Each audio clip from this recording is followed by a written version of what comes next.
Hi everyone, welcome. I'm preparing to check in on those two trays on the top shelf.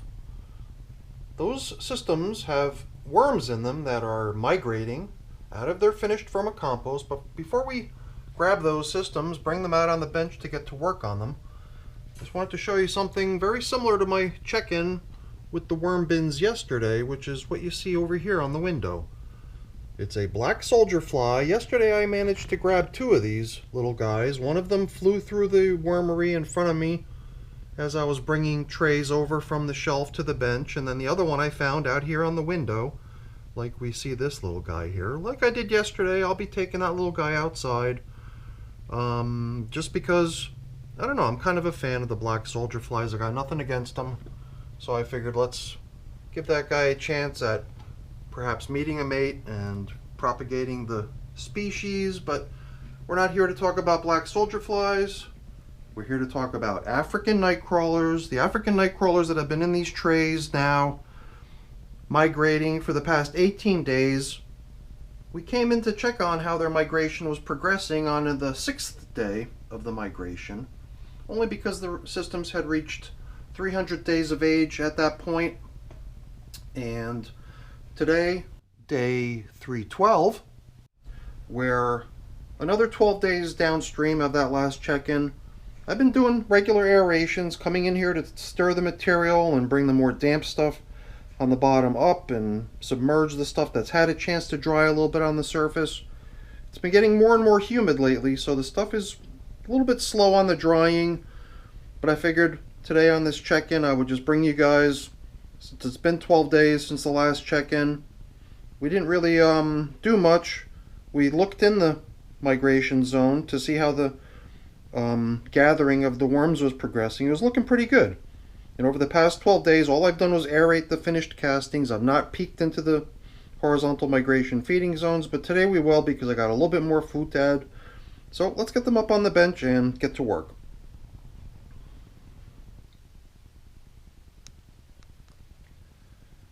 Well, the next stop for this little guy is going to be outside. Once we're done checking in on the migration of the worms that live in these two trays. So sometimes I kind of neglect the aeration task, but I've been pretty good. So over the past 12 days since we last checked in on these systems together, I have been in here 3 times. So I let 3 days pass, then I did an aeration, much like I'm doing right now. I let another 3 days pass. Then I believe the third aeration came after another 4 days. And that was only a couple days ago. So I am hoping to see that the material has become less and less populated with worms. I mean, we just aerated right there on the border line where the little cardboard dividing wall was put out there to help protect these lovely castings from getting contaminated by any of the stuff that we use to build the horizontal migration feeding zone. So it's natural that we're going to find a few worms hanging out right there on the edge. But as we start to work our way inboard towards the middle of the container, I'd like to think that we're going to start seeing fewer and fewer worms. And that does appear to be the case. As you can see, I upturn a handful of material reaching all the way to the bottom to bring the more damp stuff up to the surface. And then I combine it, mix it together with the stuff that's out on the surface. We hardly see any worms at all. So I wasn't really intending to perform the haul out of the worms that have gathered so far today, but I did want today to be sort of the go, no-go decision on whether or not we feel like we're ready. And I would have to say that I feel like we are. Look at this. I mean, as I plow through, I think I did spot one very small worm, which I subsequently buried. So here and there, there's going to be a worm hanging out in the stuff. So perhaps they're just a little bit hard of hearing and didn't notice that I had rung the dinner bell over in the migration zone. And it's not all about just the foods that were placed over there for them. It's also about the moisture.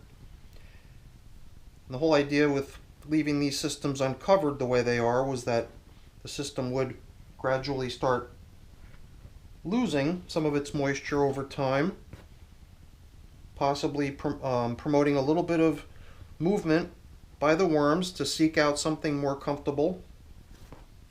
So yeah, I'm starting to get that feeling like we're pretty close. And I guess if we were to do the haul out, remove all the contents of the feeding zones in order to launch the wormies off in their new home,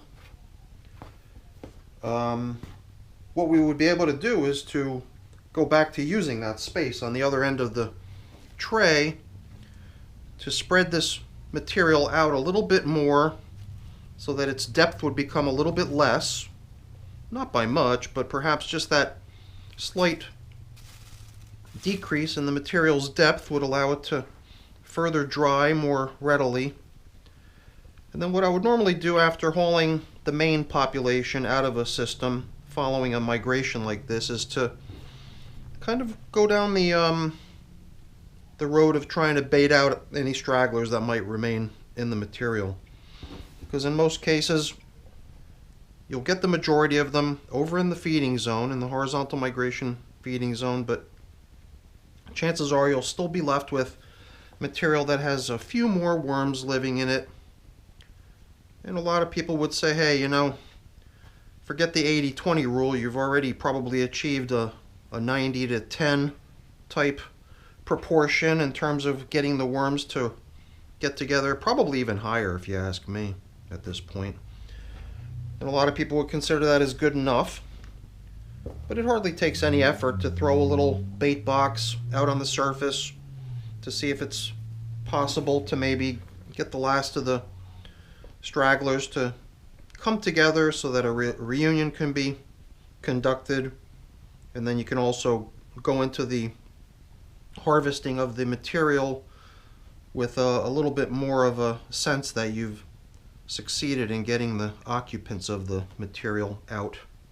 I also use this as a chance to exclude any sort of little material that I bump into along the way that doesn't seem like it really belongs.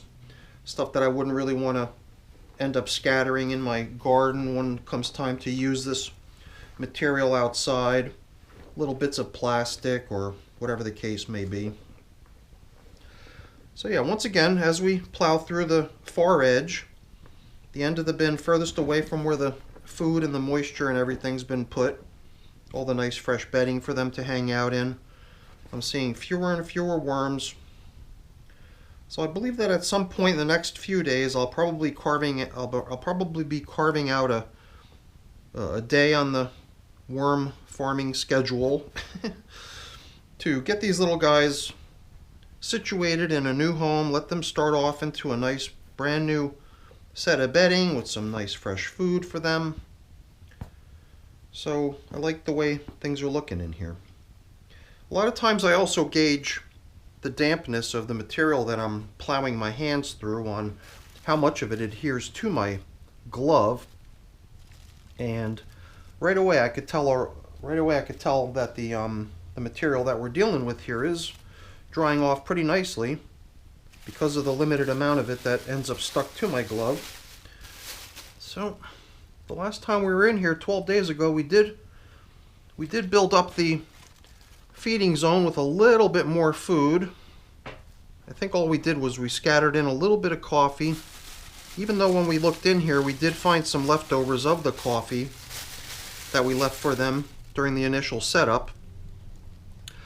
And the main event as far as food that had been placed in here for them was half of a mango into each horizontal migration feeding zone. And from what I remember during that last peek into the horizontal migration feeding zones 12 days ago, we still found the better part of that mango remaining, but today, 12 days later, yeah, I think it is fair to assume that all we're going to find is the seed. Well, maybe not. I think what I'm finding here is a little bit of remaining fruit still stuck to the half a seed. So I basically took the mango and I sawed it in half. You could see right here is the surface where the cut had been made. You can see the worms are definitely all over that thing. They're really enjoying it, and they're still stripping off the last of the fruit that still remains on that half of a mango. At this point, it's basically just half of a mango seed, just a very little tiny bit of fruit remaining on it. The stuff that I came in here to the wormery with today, with the idea of just giving them a little bit more food, with some stuff that should break down and get consumed quite rapidly. It's the leaves from a bunch of radishes, and in my experience that stuff generally goes quite quickly. So as I plow through the material here, I'm just trying to get a sense of the turnout. It does seem to me like the mango and the material surrounding the mango was where a lot of the worms were gathering. Seems like we've got a good bit of bedding in here too, still. And a lot of this dark material throughout is presumably worm castings starting to pile up, but it could also be some residual, oh boy, could be some residual coffee from the last feeding, and look at that. Should we indulge our worm geek, inner worm geek for this just for a moment or two? No, let's leave them be.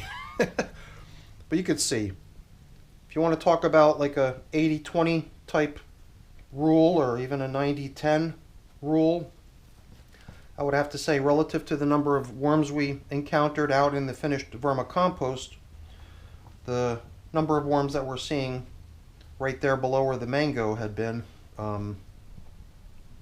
is a lot. So I do feel like this migration is really coming along quite nicely.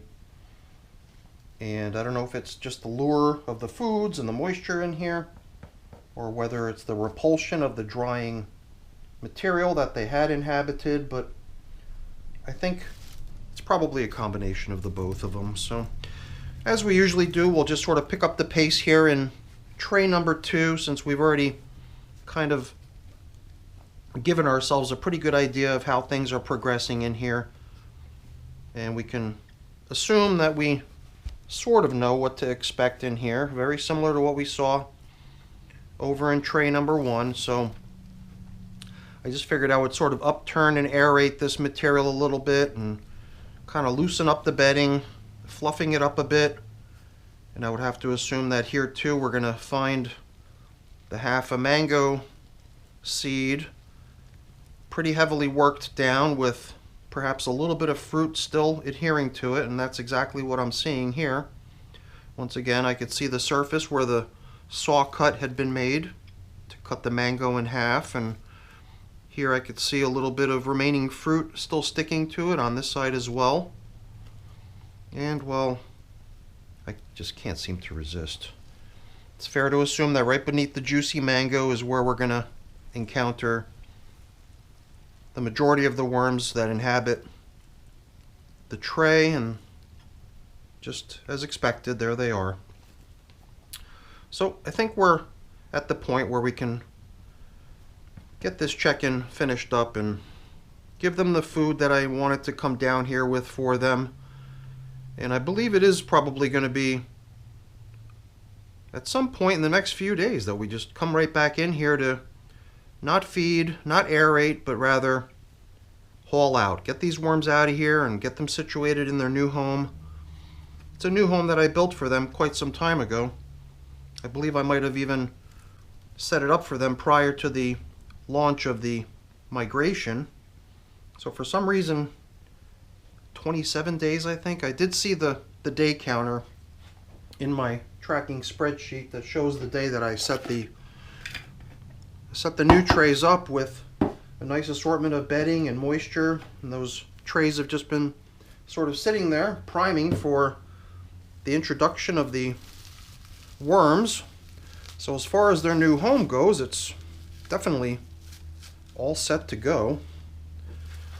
So here's the radish leaves with even a little bonus thrown in, a little bit of pieces of radish, these little red chunks. I don't know if you've ever seen carrot leaves or radish leaves. Some of these leaves just have a tendency to start breaking down almost as quickly as you bring them home from the vegetable market. And you know what I've got here?